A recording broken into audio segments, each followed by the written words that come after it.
Lundi 3 juin 2013. Madame, Monsieur, bonsoir. Bienvenue à cette grande édition de journal sur Nyota Télévision. Voici tout de suite le sommaire. Arrivé ce lundi 3 juin à Lubumbashi du Premier ministre congolais Augustin Matata Ponyo. Durant son séjour de travail dans la capitale du cuivre, Matata Ponyo prévoit de réceptionner très bientôt un lot de 9 locomotives acquises par la Société nationale des chemins de fer du Congo, SNCC. Et pendant ce temps, justement, les cheminots, eux, durcissent le ton. Le mouvement de grève se poursuit. La décision a été prise à l'issue d'une réunion qui a eu lieu ce matin entre la délégation syndicale et le comité de gestion. Les agents SNCC ont totalisé jusque-là 68 mois de salaire impayé.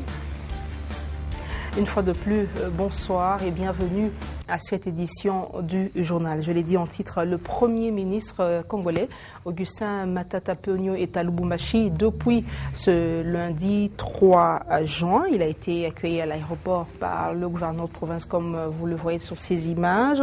Et durant son séjour de travail dans la capitale du cuivre, Matata Ponyo prévoit de réceptionner 9 locomotives acquises par la Société nationale des chemins de fer du Congo, SNCC. Nono Lando nous en parle.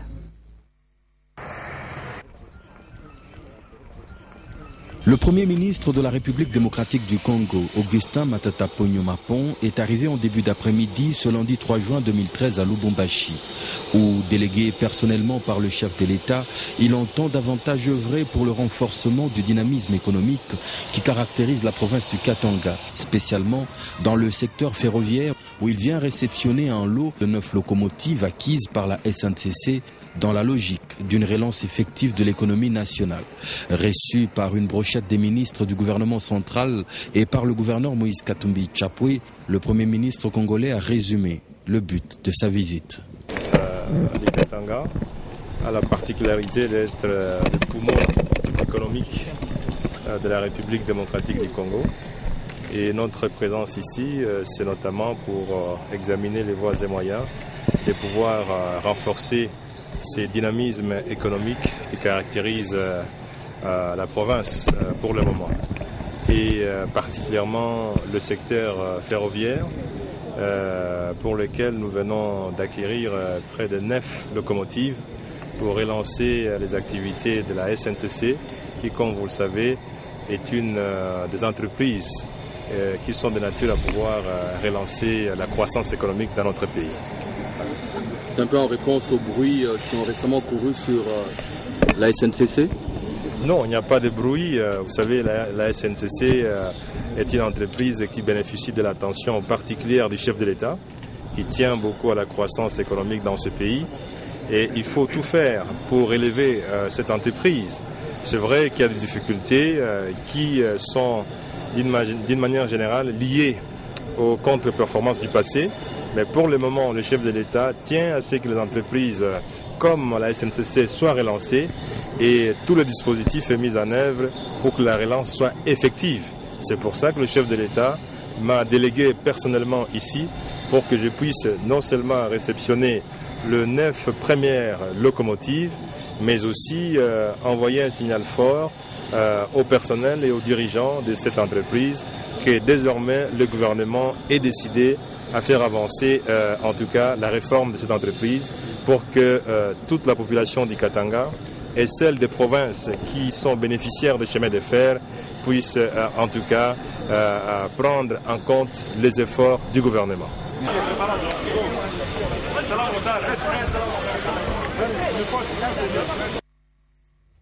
Et je l'ai dit en titre, la matinée était surchauffée ce lundi 3 juin. La Société nationale des chemins de fer du Congo, des centaines de travailleurs qui ont déserté leur bureau attendaient une issue heureuse dans les concertations entre la délégation syndicale et l'employeur. Mais comme les deux parties n'ont pas pu émettre sur la même longueur d'onde, le mouvement de grève se durcit pour une durée indéterminée. Antoine Roger Mbouimomba nous en parle. Sans nous, c'est zéro. SNCC tue plus que le sida et le paludisme, ces crimes contre l'humanité et autres. Voilà ce qu'on a pu lire sur les banderoles et calicots qui détenaient les agents de cette société ce lundi 3 juin 2013 dans la matinée. Dans cet état d'esprit surchauffé, les cheminots voulaient que leur situation salariale soit tirée au clair. Pour eux, l'homme qui travaille d'abord et les matériels après. Ces agents accusent 68 mois d'arriérés de salaire. Ils parlent également de l'élasticité de paiement de ces salaires, la non-régularisation des pécules de congés et l'amélioration des conditions de travail. Dans la cour de la SNCC, les bureaux sont déserts. Tout le monde attend que la délégation syndicale ramène une bonne nouvelle issue des concertations avec le comité de gestion. Mais au sortir de celle-ci, les deux parties n'ont pas parlé le même langage. Et les mouvements de grève s'est durci, étant donné que l'employeur n'a pas satisfait ou répondu à leurs revendications. Pour d'autres agents, l'arrivée du Premier ministre pourrait redonner espoir à ces cheminots.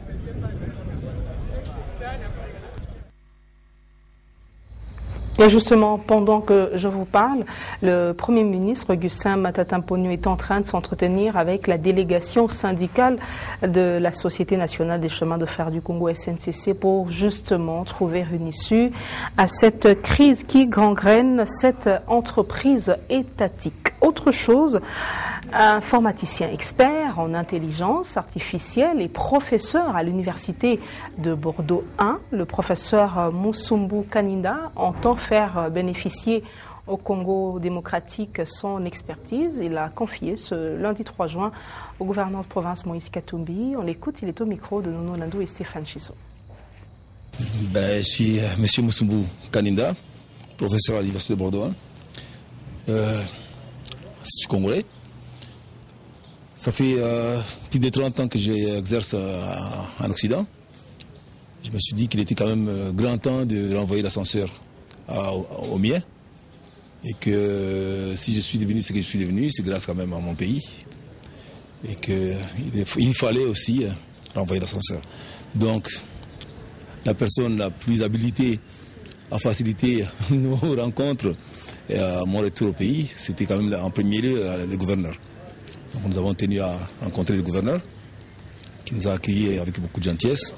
Et il nous a mis en contact avec M. le recteur. Je ne sais pas quoi vous dire d'autre. Je suis informaticien, donc on n'a pas encore parlé directement des projets avec le gouverneur.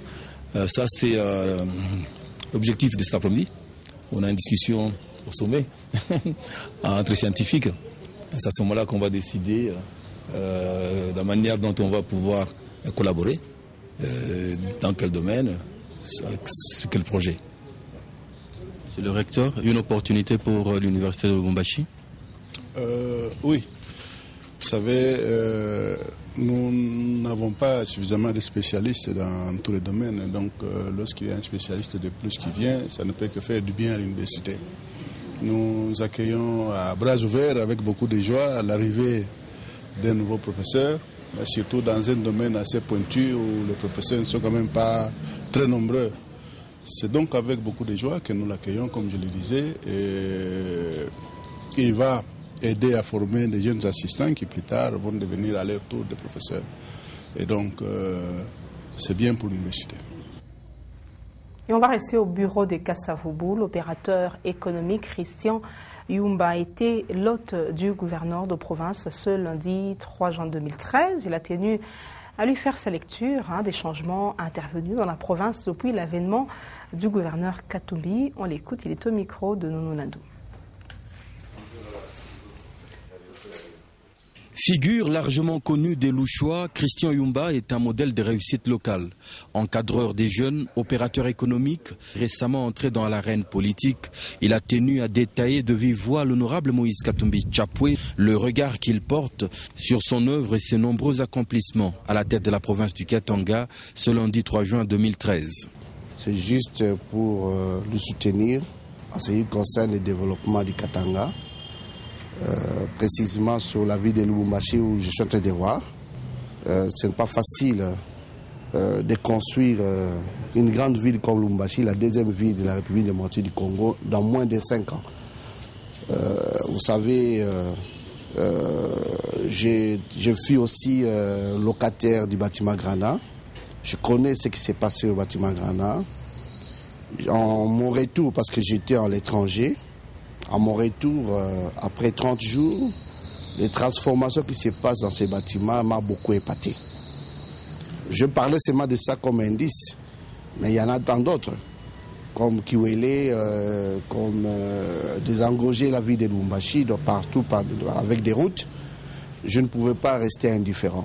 C'est pour cela que je suis venu pour lui demander, pour lui donner mes encouragements, qu'il ne se fatigue pas, qu'il continue toujours dans ce sens. Et vous savez, même à l'école, dans une classe, un enfant qui a 50% peut passer la classe. Lui, il a fait, je crois, plus de 70% par rapport au timing. Je crois qu'il mérite des encouragements. Et ce n'est pas facile. Quelqu'un qui a des initiatives, qui sait trouver les moyens, malgré les 40% qu'on nous a promis depuis les référendums. Les 40% la retenue qui ne vient jamais. Mais il se bat. Il se mêle pour trouver des solutions, en fait, que les Katanga puissent être un modèle. Et il faut les soutenir. Je pense que chacun de nous, tout Katangais, quand je parle de tout Katangais, ce n'est pas un problème de tribalisme, c'est toute personne qui habite les Katanga et les Katangais peuvent amener de l'aide aussi, qui peuvent faire quelque chose pour accompagner le gouverneur avec l'épée qu'il a. Ce n'est pas toujours l'attendre que lui fasse tout. Nous devons aussi apporter notre petite pierre. Donc là où nous sommes, par exemple, sur votre avenue, pourquoi ne pas arranger les devants de votre parcelle, par exemple. Ça aussi, c'est quelque chose qu'on doit sensibiliser la population. Et les Katanga, dans moins de 5 ans, vous voyez vous-même, je parle de la ville de Lubumbashi, comment ça s'est métamorphosé. C'est une chose qu'on doit encourager parce que c'est moins de 5 ans qu'il a fait beaucoup de choses. Et s'il fait des décennies, vous imaginez quelle deviendra la ville de Lubumbashi. Voilà, Dixit Christian Yumba. Autre chose, délestage, ce mot qui revient de plus en plus dans le langage congolais et louchois est un système de répartition d'énergie électrique qui s'effectue selon un certain horaire. Les jours de desserte devraient normalement être équitables, ce qui ne l'est pas malheureusement. Et justement, les abonnés SNEL s'en plaignent. Tatiana Nzila nous en parle dans cet élément de reportage. Les différents quartiers de la ville de Lubumbashi font face au système de délestage. Et l'énergie électrique est devenue de plus en plus rare dans beaucoup de maisons. Les appareils électroniques et électroménagers ne sont là que pour le décor.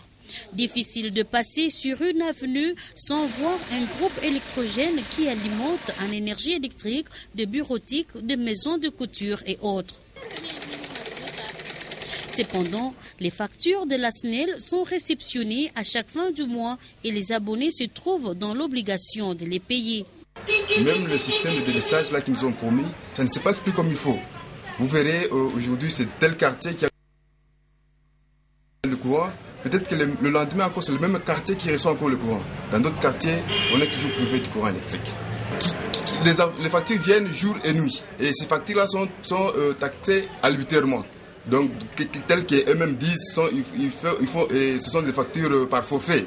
Alors, ce forfait-là, c'est chaque fin du mois que vous verrez votre facture, il y a un ajout de peut-être de 1000 ou 2000 francs. Et pourtant, que vous n'avez pas consommé du courant. Moi-même, d'ailleurs, personnellement, quand je suis parti à la SNEL dernièrement pour honorer ma facture, j'ai posé cette question. On me dirait que non, nous sommes instruits à faire une majoration de 1000 francs par mois à chaque facture. Cette situation déstabilise la population louchoise au moment où le gouvernement provincial fournit des efforts énormes pour pallier à cette situation.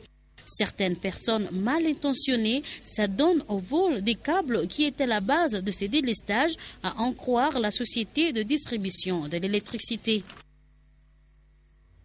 Et le ministère des Infrastructures, via sa division, a poursuivi ce lundi l'opération de récupération des maisons de l'État. Dans la commune Lubumbashi, l'État congolais a pu récupérer la maison spoliée et démolie en partie par une veuve qui ne détenait aucun document officiel. Jean-Paul Malimba et G. Tchala, reportage. Poursuite ces 3 juin de l'opération de récupération des maisons de l'État en province, précisément à Lubumbashi. Une opération qui consiste à remettre l'État congolais dans ses droits. Les cas de la découverte d'une maison de l'État située sur l'avenue Gambela, dans les quartiers qui portent les mêmes noms, où une veuve, après la mort de son conjoint, a spolié cette parcelle sans les consentements des services habilités. C'est une forte équipe de la police et du ministère provincial de l'Habitat et Affaires foncières dirigée par l'envoyé du ministre Jeanne Kajimba qui a découvert que cette maison de l'État a connu des modifications pour faire disparaître les traces de cette concession. Pour ce cas du fonctionnaire de l'État décédé, la veuve ou la famille du défunt a déjà dépassé les 6 mois légaux pour libérer cette maison au profit d'un autre fonctionnaire, et ce, selon les dispositions légales. Cette récupération est un signal fort pour tous les spoliateurs des maisons de l'État, et ces derniers seront poursuivis et traduits en justice afin que la division provinciale de l'habitat soit en possession de ces maisons, qu'elles soient habitées ou démolies. Le ministère provincial de l'habitat, via sa division, compte étendre cette opération sur toute l'étendue de la province du Katanga. Et les enfants en bas âge sont souvent fragiles en saison sèche et vulnérables. À cause du froid, ils sont sujets au rhume, l'angine, voire la toux. Alors, il y a lieu d'éviter toutes ces maladies qui peuvent se compliquer en protégeant justement les enfants du froid. Karine Kabongo-Moulopo, Chris Odia, reportage. C'est la saison sèche et il fait froid dans la ville de Lubumbashi. Les plus vulnérables sont les enfants, attaqués souvent par le froid, surtout quand ils ne sont pas bien couverts. Les tout petits sont souvent enrhumés, ils ont mal à la gorge et toussent. Ces maladies commencent justement par une rhinite qui, à la longue, évolue vers une rhinopharyngite, c'est-à-dire de part du nez. La pathologie, la maladie, les infections peuvent atteindre la gorge et encore plus bas, ça peut aller jusqu'au niveau de poumon. Pour le tout petit, par exemple, nous ne donnons pas, de produits assèchants nasales, comme par exemple genre xylometazoline. Mais là, par exemple, nous donnons l'argirol goutte. Là, ça dépend encore de l'enfant. Et en fonction aussi de la sévérité de l'infection qui est présente à la personne, on peut être amené à donner aussi, certains, on donne des antibiotiques. Outre le traitement préconisé, le docteur Mukenge Pierre prodigue des conseils aux parents. Pour ce qui est de ce qu'on peut donner comme conseil pour ce mois-ci, les mamans doivent, essayer de protéger les enfants contre le froid. Et protéger les enfants contre le froid, ne pas exposer les enfants contre le froid, c'est-à-dire leur donner par exemple le pull, protéger les enfants contre le froid, donner le pull, et aussi donner la plupart du temps le boisson chaude. Il est également recommandé aux parents de donner des boissons chaudes aux enfants et surtout d'éviter les crèmes glacées ou encore sans glace. Et un cas de vol a été signalé durant la nuit du dimanche au lundi 3 juin dans la commune Katouba. Des portes et fenêtres ont été emportées dans la salle de commande d'équipement de l'écran géant en cours de construction justement dans l'enceinte du foyer de la Katouba. Janine Mbouchou-Kaloumé, reportage. À peine placées, les portes et les fenêtres de cette salle ont été volées. Selon l'entrepreneur, des consignes ont été données aux sentinelles des alentours pour veiller sur les objets emportés.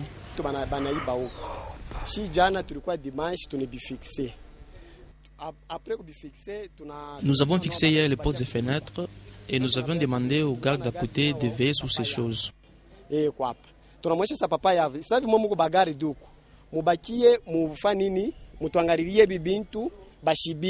Monsieur Yav, l'une des sentinelles, reconnaît avoir transmis les messages à son remplaçant de poste, chose que celui-ci nie.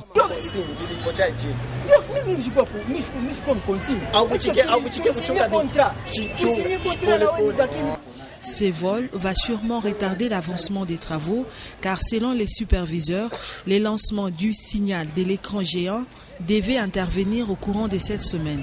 Cette initiative est une énième action des bienfaisances du gouverneur de province Moïse Katumbi envers la population de la commune Katouba. En religion, durant la prière dénommée Morija organisée À l'église Bread of Life Church, l'Éternel Dieu a opéré des miracles en faveur des fidèles de cette église. Et le samedi 1er juin, lors de la clôture de cette prière, plusieurs témoignages ont été donnés. Question de raffermir davantage la foi chrétienne. Antoine Roger Mbouimamba nous en parle. Après 7 jours de jeûne, prière et supplication, l'église Bread of Life a clôturé samedi la prière des Moridja. C'est par une forte louange et adoration que les fidèles de cette église, avec en tête le révérend pasteur Josué Chinabou, ont remercié le Tout-Puissant qui leur a accordé bénédiction et délivrance au cours de la semaine.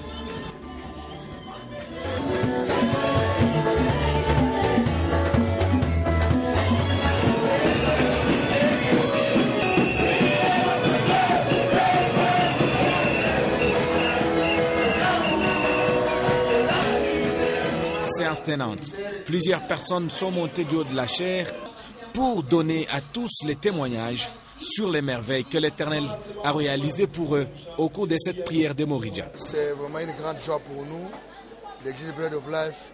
Nous sommes à notre 11e édition de Moridja.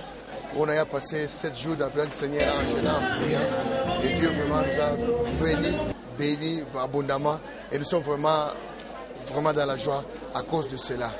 Personnellement, par rapport à mon appel, par rapport à l'alliance, par rapport à la grâce que Dieu m'a faite, par rapport à la grâce que Dieu m'a faite, j'ai d'abord l'assurance que tout ce qu'on a fait comme prêt, comme service à Moridja, nous croyons que Dieu va faire quelque chose parce que Dieu n'a jamais trompé.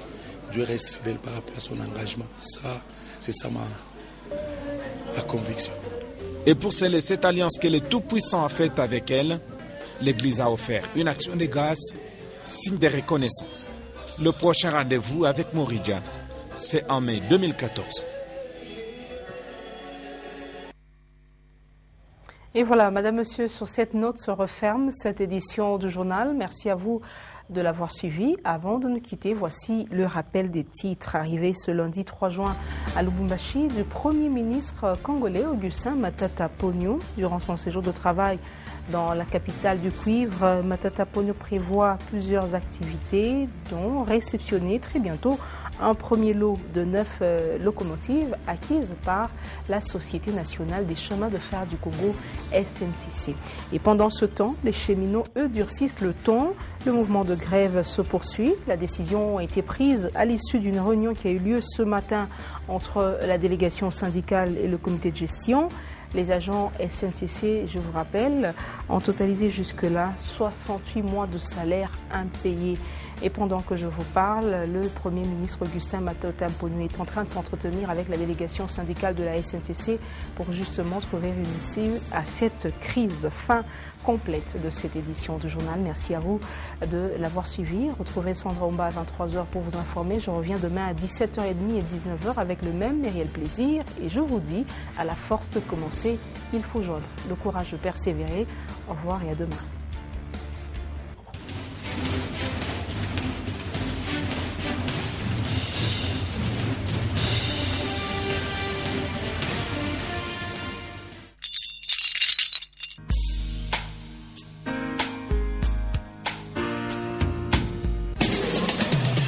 Programmation musicale, voice track, gestion publicitaire. Nyota FM. Et un support technique, c'est sur Nyota. Écoutez, c'est une nouveauté.